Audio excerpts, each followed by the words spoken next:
Assalamualaikum teman-teman, salam sejahtera untuk kita semua ya. Jumpa lagi, kali ini saya mau membagikan sedikit cerita tentang serai. Serai atau serai pastinya kita sudah tidak asing lagi dengan bumbu dapur yang satu ini. Bentuknya panjang, bertangkai dengan daun berwarna hijau dengan beraroma lemon yang segar. Bumbu yang dalam bahasa Inggris disebut dengan lemongrass ini ternyata memiliki manfaat yang luar biasa. Serai ini kerap dimanfaatkan untuk menambah cita rasa pada masakan, membuat minuman herbal, hingga dijadikan minyak esensial dan bahan pembuatan produk skincare. Selain itu, serai juga memiliki manfaat bagi kesehatan tubuh. Tanaman serai diyakini berasal dari wilayah Asia Tenggara atau lebih tepatnya di negara Sri Lanka. Tanaman yang satu ini dapat tumbuh subur pada kondisi tanah di daerah tropis dengan curah hujan yang tinggi. Tak mengherankan, tanaman serai juga sangat mudah dijumpai di negara Indonesia. Menariknya di Indonesia tanaman ini memiliki nama yang berbeda-beda di setiap daerahnya seperti Jawa, serai atau serai, Sumatera, sorai atau sangir-sangir, Kalimantan, belangka, senggalau atau salai, Sulawesi, tonti atau sare, Maluku, hisa atau isa, sedangkan Nusa Tenggara, se, nausina atau bumuke. Tentunya manfaat yang ditawarkan serai tidak lepas dari berbagai macam kandungan di dalamnya, seperti vitamin A, C, B9 atau folat, mineral magnesium, kalium, fosfor, dan kalsium. Selain itu, serai juga memiliki sifat antibakterial, antiinflamasi, antidepresan, antipiretik, antiseptik, dan anti jamur. Berikut beberapa manfaat serai bagi kesehatan yang sebaiknya kita ketahui. Yang pertama, menurunkan kadar kolesterol jahat. Siapa sangka bahwa dengan mengonsumsi rutin teh serai dapat mengurangi kolesterol jahat dalam tubuh. Hal ini karena daun dan akar serai memiliki sifat anti-hiperlipidemia atau sifat anti-hiperkolesterolemia sehingga dapat meningkatkan kadar kolesterol baik dalam tubuh. Yang kedua, mengobati penyakit kulit. Jika kita menderita penyakit kulit seperti luka, kurap, dan juga kudis, maka kita bisa mengoleskannya dengan ekstrak serai. Penelitian telah menunjukkan bahwa ekstrak serai dapat menimbulkan efek baik pada infeksi kulit karena serai memiliki sifat antimikroba yang mampu membasmi jamur pada tubuh. Yang ketiga, mengendalikan tekanan darah. Manfaat serai yang selanjutnya yaitu dapat mengendalikan tekanan darah. Serai mampu memberikan manfaat ini karena memiliki kandungan mineral kalium yang dapat menjaga tekanan darah agar lebih stabil.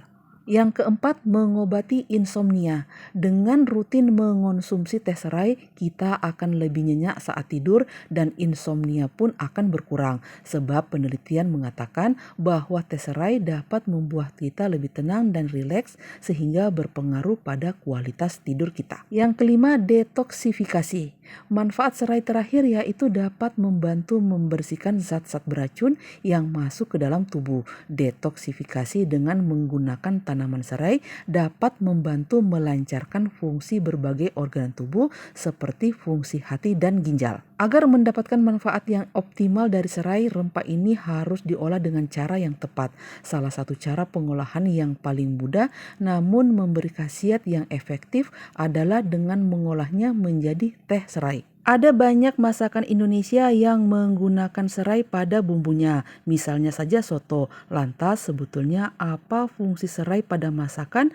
Berikut beberapa ulasan ringkasnya. Dalam buku Bumbu Penyedap dan Penyerta Masakan Indonesia, karya Murdijati Garjito, terbitan PT Gramedia Pustaka Utama, disebutkan bahwa serai dapat digunakan sebagai penyedap masakan dan kue. Beberapa masakan Indonesia seperti soto, brongkos, dan tongseng menggunakan serai pada bumbunya. Dalam penggunaannya biasa serai dimemarkan terlebih dahulu. Bagian serai yang digunakan hanya batang berwarna putih saja. Daun serai jarang dipakai, oleh karena itu kadang dipotong dan disisihkan. Fungsi serai lainnya yakni untuk menambahkan aroma pada masakan.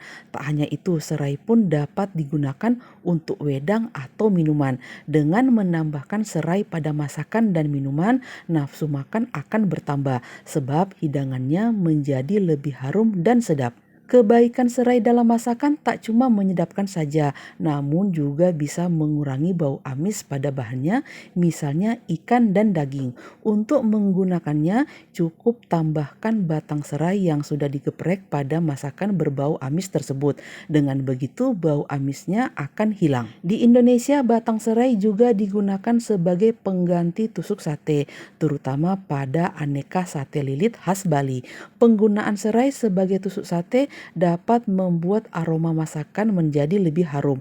Hal itu terjadi karena batang serai ikut terbakar saat sate dipanggang. Oke lah teman-teman, demikian sedikit cerita saya tentang serai. Semoga apa yang saya bagikan ini bermanfaat dan bisa menjadi inspirasi bagi teman-teman yang lain dalam menyajikan konten-konten menarik di channel masing-masing. Berikut ini video contoh resep masakan Indonesia yang menggunakan serai. Sampai jumpa di lain kesempatan. Wassalamualaikum warahmatullahi wabarakatuh. Sayonara. Ada bawang merah, bawang putih, kunyit, laos, kemiri, jahe, serai, cabai besar, cabai keriting, daun salam dan juga daun jeruk. Pertama-tama siapkan wajan dan masukkan sedikit minyak goreng, panaskan, lalu masukkan bumbu yang sudah dihaluskan. Ada bawang merah, bawang putih, kunyit, jahe, kemiri, dan juga sedikit serai ya. Dan itu saya masukkan serai geprek, laos geprek, daun jeruk dan juga daun salam. Itu bumbu halusnya saya blender dengan sedikit air ya teman-teman. Bagi yang mau ulek, yang mau tumbuk silahkan ya. Di sini saya cari praktisnya aja. Dan ini bumbunya kita tumis-tumis hingga airnya menyusut, hingga harum dan juga berubah warna. Setelah itu baru saya masukkan cabai keriting dan cabai besar yang sudah saya blender dengan sedikit air. Sekali lagi teman-teman yang mau ulek atau ditumbuk silahkan ya. Karena di sini saya mau cari praktisnya aja. Setelah bumbunya ditumis matang, saatnya saya masukkan daging ayam ya. Ini daging ayamnya cuma sedikit dan sebelumnya sudah saya celupkan sesaat ke dalam air mendidih. Setelah itu saya angkat tiriskan dan saya marinasi dengan perasan air jeruk nipis biar nggak amis ya teman-teman. Dan di sini kita tumis-tumis ayamnya dan juga bumbu hingga bumbu meresap ke dalam ayamnya. Setelah itu saya masukkan air putih. Teman-teman yang punya santan kelapa asli boleh ya pakai santan kelapa asli dan masukkan dulu yang cairnya dulu ya teman-teman ya. Karena nanti saya mau pakai santan instan jadi saya pakai air putih aja dulu. Setelah itu saya bumbui lagi dengan jintan dan ketumbar bubuk. Takarannya disesuaikan dengan selera ya teman-teman, gak usah banyak dan juga gak usah terlalu sedikit ya, pokoknya gak berlebihan ya teman-teman. Dan ini kita masak-masak hingga airnya mendidih. Setelah mendidih seperti ini, saya masukkan potongan pepaya muda ya, agak besar-besar ya, karena kalau pepaya muda itu dimasak dia cepat hancur. Jadi potongannya agak besar-besar ya teman-teman. Dan ini pepaya mudanya dikasih oleh tetangga sebelah rumah saya ya teman-teman. Jadi saya punya ayam sedikit, jadi saya campur aja dengan pepaya muda.